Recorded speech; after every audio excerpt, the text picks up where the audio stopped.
প্রিয় বন্ধুরা আমার, আমি আপনাদেরকে হরিপুর পুকসরার পেঁয়াজ তোলা একটা অসাধারণ ভিউ দেখাচ্ছি। দেখেন এখানে অনেকগুলো সেলিব্রিটি আছে। আয়ব বাচ্চু ছোটো ভাই, আতিক বাচ্চু আছে, আমাদের মুড়ে ঝালমুড়ের 12 ভাজার দোকান দেয় আমার এই ভাইসতে, সেও আছে। দেখুন দেখেন পেঁয়াজ তুলতেছে, যেহেতু আগাবেলা সে দোকান খুলে না, বিকালবেলার দোকান খুলে, এর কারণ সে পেঁয়াজ তোলা কাজে আসছে। তার সাথে একটু কথা বলি সরাসরি। আর বাবজান, এই পেঁয়াজ তোলার কাজ কত করে করতেছেন?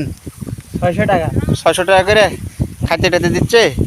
খাওয়া তো অবশ্যই। তাই কি দেখা দিচ্ছে তোমার এই নতুন পেঁয়াজের সাথে? কি টাকি মাছের ভর্তা দিয়ে না কি দিয়ে দিচ্ছে? যার যা সামর্থ্য তাই। টাকি মাছের ভর্তা দিচ্ছে না, যেরকম নতুন পেঁয়াজ আর তার সাথে টাকি মাছের ভর্তা, সেই স্বাদ। তো প্রিয় বন্ধুরা, যাই হোক, এই ধরনের সুন্দর সুন্দর কৃষির উপর তথ্য বা আপডেট বা ভিডিও পেতে চাইলে সবাই আমার পেজটিতে ফলো দিয়ে পাশে থাকবেন। ধন্যবাদ সবাইকে। খোদা হাফেজ। আসসালামু আলাইকুম।